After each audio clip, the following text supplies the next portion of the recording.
So magandang araw po sa inyo lahat. Nandito po ako ngayon kasama po ang aking kaibigan at isang professor at isang nurse na din.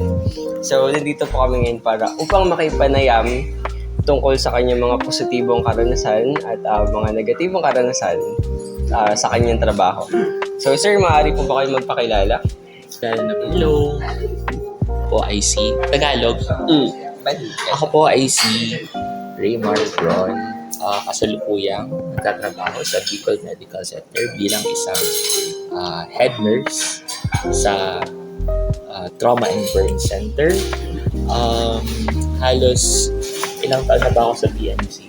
10 taon na din ako sa Bicol Medical Center. Simula nung ako ay magtapos ng pag-aaral sa kolehiyo taong 2012. Aside sa pagiging nurse sa isang pampublikong ospital, ako'y kasalukuyan ding nagtatrabaho bilang isang guro sa isang paaralan, university, College of Nursing ng University of Nueva Cáceres. Halos 5 taon na din ako nagtuturo sa nasabing kolehiyo.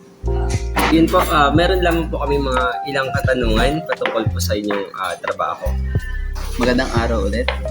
Nabanggit niyo na po ang tungkol sa iyong trabaho, kung ilang taon na kayo nagtatrabaho. At alam namin, masyado kaming excited para malaman pa ang mga karanasan mo patungkol sa iyong trabaho, sa profesyon, lalong-lalo na at kami ay mga student nurse. Una pong katanungan, saan po ang inyong kinalakihang lugar o ang inyong hometown? Ako'y lumaki sa isang tawag natin parang third class municipality. Malayong pamayanan, town, sa bayan ng Garza Torena. Isa siyang coastal area. So malapit siya sa dagat. Sa tingin ko isa din to sa pinakamalayong bayan dito sa Camarines Sur. So doon ko ginugol ang aking taon sa pagkabata hanggang sa lumaki ako. Graduate ako ng grade 6. Bago ako lumipat dito sa Naga para ako kunin yung aking pang-secondary ang pag-aaral at yung aking kolehiyo syempre. Pero doon talaga ako lumaki. Yung parang yung formative years kumbaga doon talaga sa isang simple payak na pamayanan. Maraming salamat po. Sa Makatwid, lumipat kayo mula sa isang lugar papunta dito sa inyong kinaroroonan na kung saan kayo ay nagtatrabaho at nakapag-aral. At alam namin na marami na kayong karanasan. Kung iyong ilalarawan ang iyong pagtatrabaho sa kasalukuyan, ano ang iyong masasabi? 10 taon kong pagkatrabaho bilang isang nurse, kabahagi ng tinatawag natin health sector. Marami rin akong pagdaanan. Masaya siya, fulfilling. Pero may mga pagkakataon, may mga panahon na nandun yung pagod, syempre. Yung pagod, nandun yung mga challenges along the way. Gaya ng, nung mga una, nung bago akong graduate. Kasi grabe ang nurses. Grabe yung tinatawag parang surplus nga daw ng nurse. Masyadong maraming nurses. Parang napabalita nung panahon din yung parang sinasabi na parang masyadong ini-exploit yung profesyon ng mga nurse kasi nga may mga ospital na kumukuha ng mga nurses kahit walang sweldo. They just go on volunteer work. So isa ako dun sa mga nurses na yun. Halos higit ko muna mga 2 taon din akong volunteer nurse. Walang sahod. Graduate na ako doon ng nursing at pasado na ako sa board exam. Pero parang inisip ko na lang kasi noon sige, volunteer ako ngayon kasi gusto ko din mag-abroad. Gaya ng ibang mga nurses. Pero after, matapos yung, sabi ko, humigit ko mulang 2 taon, nagkaroon ng parang oportunidad na ako ay ma-hire bilang isang permanenteng empleyado ng gobyerno. Maganda naman ang sahuran sa government service. Maganda kasi kung ikukumpara mo sa mga private hospital. Pero yun nga, masyado siyang challenging kasi nga, syempre, nasa amin yung karamihan ng mga pasyente. Pero bagamat marami nga yung pasyente, nandun yung tinatawag natin parang fulfillment. Kasi nga, yung mga pasyente mo, yung mga pasyente mo, yung mga taong parang mga hirap sa buhay, mga wala talagang pambayad sa mga pribadong ospital. So, challenging siya, pero fulfilling at the end of the day. Kahit nakakapagod. Nakakapagod. Talaga parang pagod.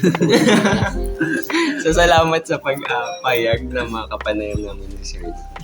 Kahit pagod na siya. Oo naman. Siyempre, nasabi niya na yung mga negatibo. Pero bago tayo talakayin yung mga negatibong karanasan or pakikipag-angkop niya sa kapaligiran, sa bagong kapaligiran niya. Talakayin muna natin siyempre yung mga positibo. Ano po yung mga positibong nangyari during pakikiangkop niyo sa bagong kapaligiran? Siyempre, from Garchit Torena, then Naga. Ano po yung mga positibong nangyari sa inyo habang nakikiangkop kayo sa bagong lugar, sa bagong trabaho? Mga kasamahan. Mga kasamahan. Siyempre, bago kayo doon, ano yung mga positibo pong mga pangyayari? Sa tingin ko, yung pinaka-positibong naidulot nung pagtrabaho dito sa syudad ay mas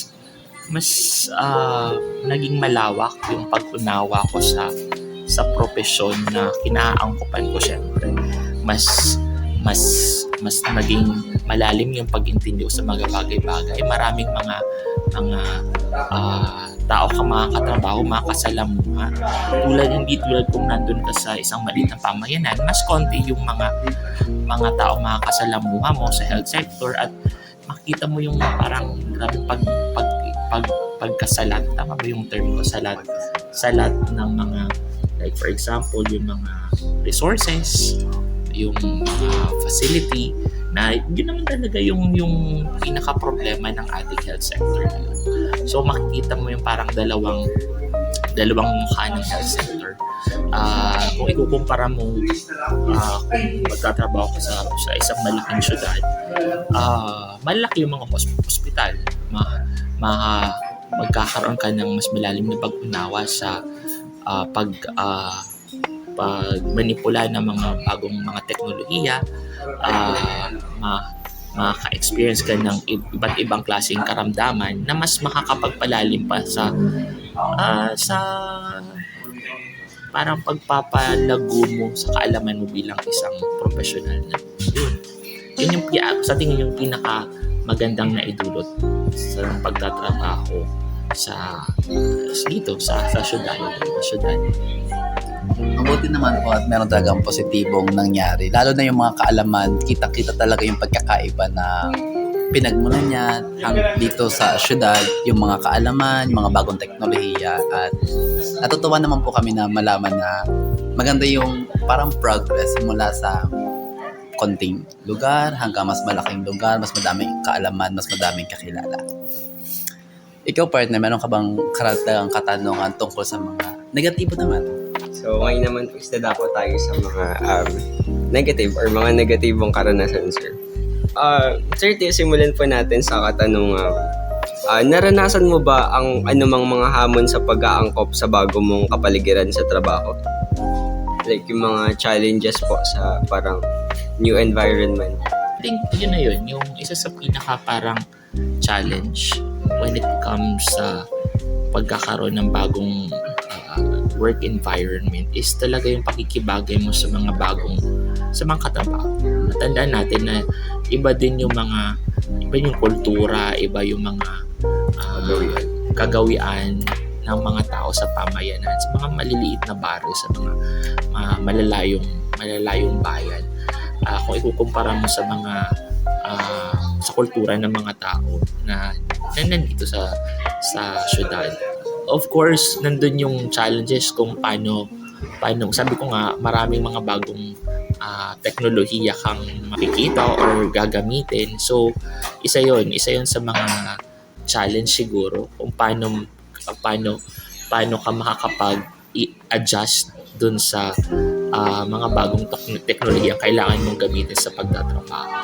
I think para sa akin yun yung pinaka naiisip kong challenge sa transition na nangyari. Totoo naman po yun, ano. So, maliban po sa mga hamon, maliban na sa mga hamon na yun, meron po ba kayong mga negatibong karanasan po? Doon naman po mismo sa trabaho na yun. Sa tingin ko, isa sa mga may hirap na kinakaharap ng mga tao na nagtatrabaho sa ospital ay yung pakikitungo sa pasyente, sa mga taong may sakit, lalong-lalo na, at hindi lang sa may sakit, pati yung mga kapamilya or bantay nito mga taong may sakit. Tandaan natin na itong mga tao na to, hindi sila yung nasa komportableng sitwasyon. Ang iba sa kanila, may mga tali na yung buhay, yung iba sa kanila, galing sa isang aksidente, na yung iba sa kanila pwedeng namatayan ng kamag-anak, parang ganun. So, ang siguro hindi magandang karanasan yung parang kahit na anong gawin mo siguro sa trabaho, may mga tao talaga na hindi masasatisfy sa mga ginagawa. Kasi nga, hindi parang na bubulagan sila o hindi nila nakikita yung mga ginagawa mo dun sa pasyente or dun sa kanilang pasyente, kasi nga mas yung attention nila is nandun sa sinasapit nilang problema. Di ba? Parang naintindihan niyo ba yun? So, mas masyado silang preoccupied kumbaga dun sa problema na meron silang ngayon. Pero yan, ang pinaka-challenge is bilang mga nurse, mga professional sa ospital is kailangan natin mas maging intindi, parang understanding, intindi natin sa kanila, tapos hahabaan natin yung ating mga pasensya. Siyempre, hindi lang yan. Kailangan mo rin makitungo sa lahat ng mga magiging katrabaho. Tandaan natin na hindi lang mga nurse magiging katrabaho mo sa ospital. May katrabaho mo yung mga doktor, yung mga medtech, radtech, nursing attendant. So lahat mo talaga kailangan pakitungo. So yun yung para sa tingin ko para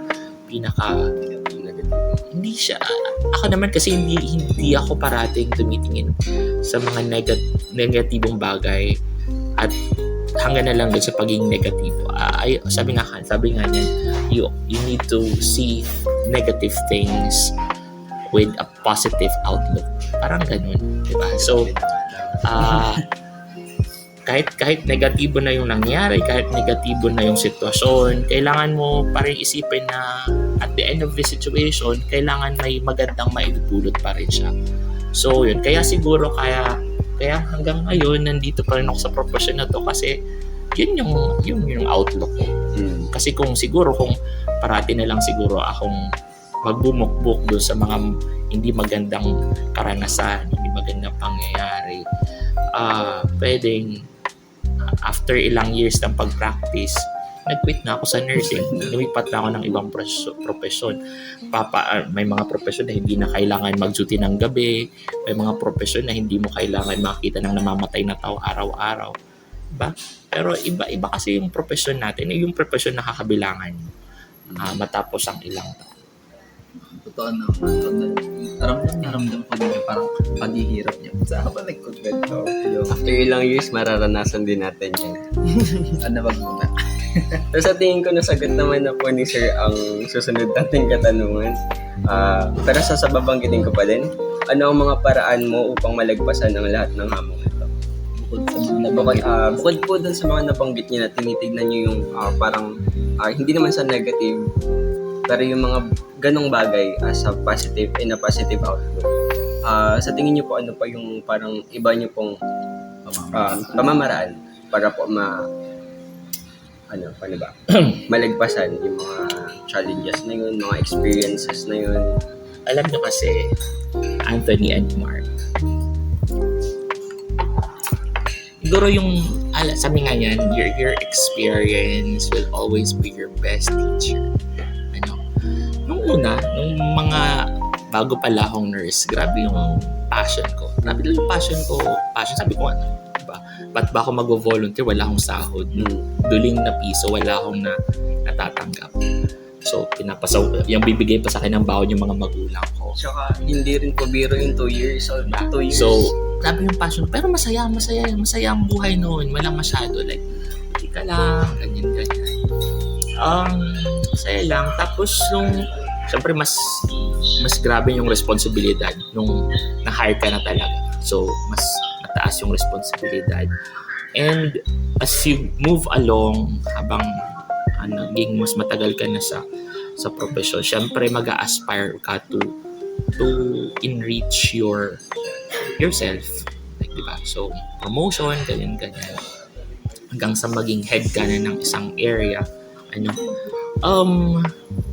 Tawag saan, all these years nung mga nakaraan, parang lately ko lang siya na-realize that kahit pag grabe yung passion mo, kahit pag grabe yung drive mo to do things, there will come a time that darating yung panahon na yung katawan mo mismo yung magsasabi sa'yo na kailangan magpahinga. Kailangan mo isipin yung mga bagay-bagay nangyari. Kasi during those time na nagpapahinga ka, na iniisip mo, tinatry mong tingnan ang mga bagay-bagay from afar, nasa malayo, doon mo ma-realize yung parang may evaluate kung paano ko pa ba, saan ba ako patungo, tama ba yung mga naginawa ko sa mga nakaraang buwan, nakaraang araw, nakaraang taon, ano pa yung mga pwede kong gawin sa mga susunod na mga araw na taon. Tapos yun, sa number 1 yun, kailangan ng pahinga. Hindi lang physically, hindi emotionally. Kailangan magpahinga. Kasi nga sabi ko, masyadong stressful. Wala na akong masyadong stressful sa work. So kailangan, wag yun babaliwalain yung pahinga. Malawa, I think you need to, one of the coping mechanisms siguro that I usually resort to is I see to it that I surround myself with good people. I'm not saying that these people, hindi ko sinasabi na lahat ng ito ay parang mga santo or anghel. What I'm saying is, sinisigurado ko na yung mga nakapalibot sa akin ng mga tao ay magkakaroon sa akin ng magandang impluwensya. Magbibigay sa akin ng positibong enerhiya, positibong pagtingin sa mga bagay-bagay sa mundo. Yung parang magaganda lang yung maidudulot. Kasi pag when you surround yourself with people that will just break you, mas dagdag burden yun. Mas lalo ka mapapagod. So, try to get rid of these people. Yan. And lastly, and I think one of the most important is above all things, when you try to rest, when you try to surround yourself with good people, do not forget to say your prayer. Maski not every day, kasi basta mahirap siya gampanan yung everyday. Ay, na-admit ko yan. Pero every now and then, just try to be alone and just try to kausapin yung Diyos, yung Supreme Being. Yun lang. Gusto mo lang magkwento. Gusto mo lang, alam mo, may mga bagay-bagay kasi tayo na nasasabi natin sa kapwa natin. Pero may mga bagay-bagay tayo na hindi natin kayang sabihin. And that's the time that you can release these things. Lalo pa yung mga hindi natin kayang sabihin. Ito yung grabe yung burden na nagpapabigat sa buhay natin. Kaya sa nang tao ang mahirap mag-pursue, mag-move on daily with their lives because their brain, dala nila yung mga mabibigat na mga kalampasan. Pero kung ma-unload mo siya every now and then, medyo mas nagiging hindi masyadong mabigat yung mga bagay-bagay. Yun, good people, that includes not only family, but also friends and mentors, friends that will help you do good, be good, and improve yourself at the end of the day. Grabe, nakaka-inspire naman yung mga sinabi niya. Parang na-excite tuloy ako na makapunta ko sa makakatrabaho. Parang 50% yung growth na dagdag sa akin. Sa kabila ng mga hamon sa buhay, meron pa rin malalapitan sa huli. Kaibigan, pamilya, tigit sa lahat yung sabi nga sa pre-being na pwede tayong labapit. So, ikaw ba, ano bang masasabi mo sa mga pinag-usapan natin ngayong araw?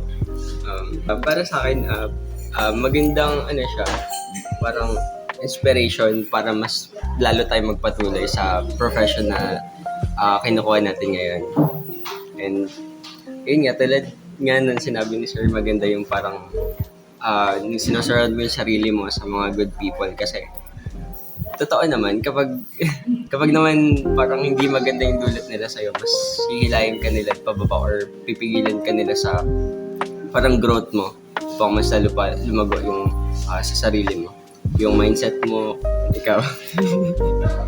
Yun, masyado ako na-enlighten sa mga karanasan at mga aral na naibahagi sa atin ng ating panauhin ngayong araw.